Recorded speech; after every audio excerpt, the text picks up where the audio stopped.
Olá, querido irmão, querida irmã em Cristo Jesus. Olá, amigo, você que nos acompanha sempre aqui neste canal. Eu sou Williams Corel, pastor da Primeira Igreja Batista em Guapimirim, Rio de Janeiro. Hoje estamos iniciando o quarto vídeo dos nossos estudos do Evangelho de Mateus. E eu gostaria de me deter hoje no versículo 1 do capítulo 2. Capítulo 2, verso 1, que diz assim: E tendo nascido Jesus em Belém da Judéia, no tempo do rei Herodes, eis que uns magos vieram do Oriente a Jerusalém. Então eu quero dividir esse versículo aqui em três partes, pelo menos. A primeira é tendo Jesus nascido em Belém da Judéia. Olha, às vezes a gente fica assim impressionado com Deus, né? Porque se você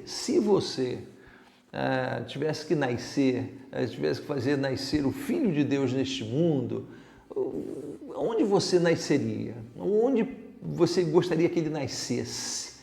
A pessoa mais importante da humanidade. Pois é, ele não nasceu no palácio.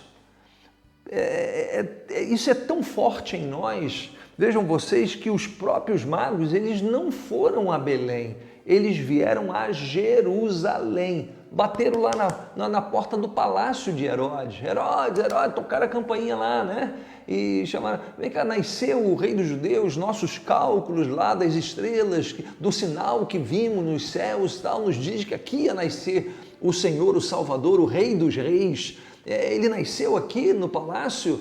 Não, Jesus não nasceu no palácio.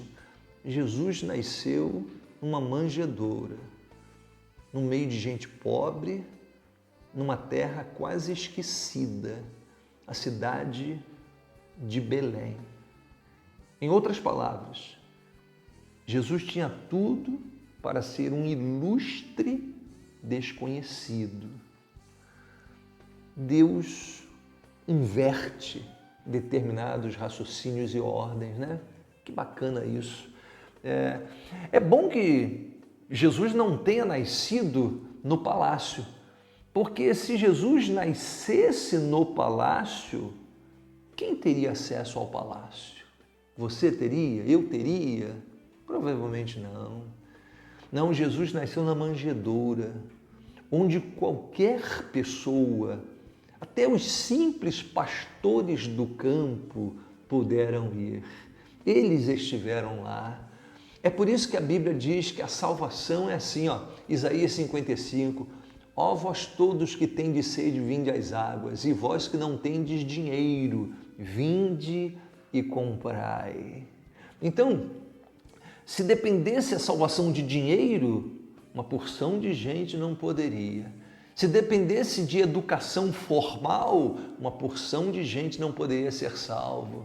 Se dependesse de classe social, uma porção de gente ficaria de fora. Mas a salvação é para todos. Ó vós todos que tendes sede, vinde às águas. Por isso, meu amado ouvinte, a salvação é para mim e para você. É a universalidade da salvação. Jesus não nasceu num palácio, nasceu numa estrebaria. Então, assim, Deus, quando quer fazer, não importa onde você está. Ele querendo usar você e quer, Ele usará você onde você estiver. Aí, numa classe baixa, numa classe média, numa classe alta, não tem problema. Isso não é problema para Deus. Mas o Filho dele nasceu acessível a todas as pessoas. Tendo Jesus nascido em Belém da Judéia, no tempo do rei Herodes. Olha, Deus não tem medo de desafios. E muito provavelmente, se é um dia que eu não gostaria de viver, no mundo que eu não gostaria de viver, o mundo de Herodes. Herodes era muito doidão. Dá uma lida na história dele. Matou sua principal esposa, Mariane, matou o assessor. Se ele desconfiasse de alguém próximo dele, acabou, ele morria. A Bíblia fala de vários Herodes, né? Herodes Magno, Herodes Filipe, Herodes Antipas, Herodes Agripa, Herodes Tetrarca, há vários Herodes, dá até confusão. Esse aqui que nós estamos falando, Herodes Magno, né? O Herodes o Grande, é ele que estava ainda aqui quando Jesus nasceu. Deus não tem medo de problemas. E viver no mundo de Herodes era um problemaço. Ele era um cara esquisito, que já fez isso tudo, mandou matar as crianças lá em Belém, tentando eliminar Jesus. Tudo isso aconteceu. Mas no capítulo 4 aqui de Mateus, a Bíblia diz: o mundo que andava em trevas viu uma grande luz. Então eu queria dizer para você o seguinte: às vezes nós reclamamos, mas que mundo estranho que eu estou vivendo, que coisa esquisita, que mundo confuso, que mundo corrompido e perverso, como disse o apóstolo Paulo. Espera um pouquinho, gente. Você queria o quê? Você queria viver num mundo suave, tranquilo? Primeiro que não é possível por causa do pecado. E você está querendo viver num mundo fácil? Não fácil qualquer um vive. Às vezes fico pensando assim, alguns crentes, pastor, ore por mim porque eu sou o único crente lá em casa, meus pais não são, meus filhos não são, minha esposa não é, meu esposo não é, eu sei lá, enfim, só eu no meu trabalho, é terrível. Sim, deve ser difícil mesmo, Mas olha, a chance da sua família, a chance dos seus colegas de escola, do seu trabalho, pense nisso. É você. É você que Deus colocou lá. É no meio de uma situação complicadíssima para que você resplandeça como luz nas trevas. Cuidado com o que você vai falar. Cuidado com o que você vai fazer. As pessoas estão olhando para você. Você leva o nome de Cristo Jesus. Então, muito cuidado. Por isso, a Bíblia diz, no tempo do rei Herodes, que tempo difícil, mas foi ali que Jesus nasceu, no meio do povo que habitava na região da sombra da morte, conforme Mateus 4, quando a gente chegar lá a gente vai ver isso, nasceu Jesus. Ele apareceu ali justamente para trazer luz no meio das trevas. E por último, a Bíblia diz, eis que uns magos vieram do Oriente. A salvação não foi só para os judeus. A salvação vem dos judeus, mas não foi só para os judeus. A salvação é universal. Homens lá da Caldeia, matemáticos, cientistas. Gente, uma vírgula aqui. Como o mundo mudou depois do século XIX com os pensamentos iluministas?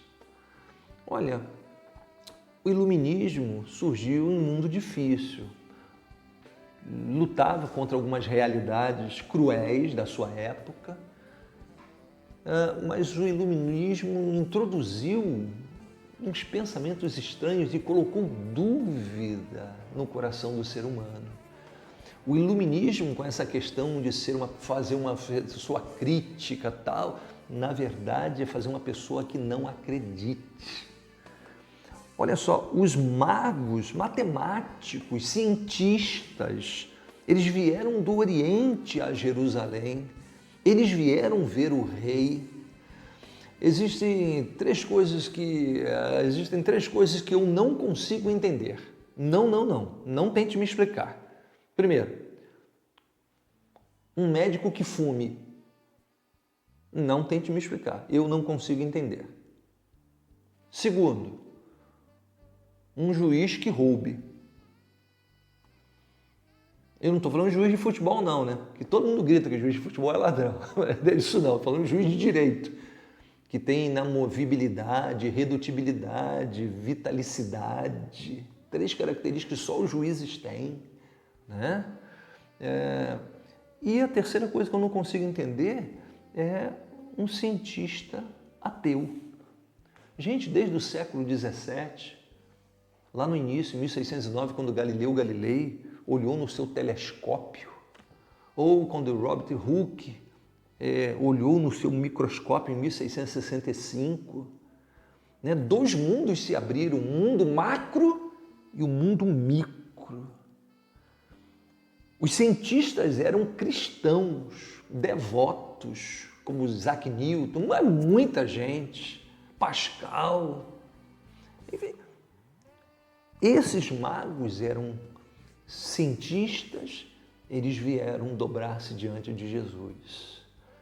Eu não entendo por que a pessoa às vezes estuda tanto, estuda a vida, estuda os astros, o cosmos, e consegue não crer em Deus. É isso que o apóstolo Paulo em Romanos, capítulo 1, versículo 20, ele diz, para que eles não terão desculpas. A ciência está ao lado de Deus, porque Deus é o dono da ciência. Não tenha medo de estudar, mas cuidado com alguns estudiosos que às vezes querem tirar a fé do seu coração. Deixa eu contar uma última coisa para terminar. Esses dias estava contando aqui na igreja que um pai, uma vez, colocou o filho em cima do móvel e disse assim: vem filho, pula aqui, pula aqui, pula aqui. E o filhinho pulou nos braços do pai. O que o pai fez? Tirou o braço, deixou a criança cair no chão. Blum! A criança chorou, ele foi, cuidou das feridas, cuidou das crianças, tal, aquela coisa. Depois que o garoto parou de chorar, o garoto perguntou: pai, por que o senhor não me segurou?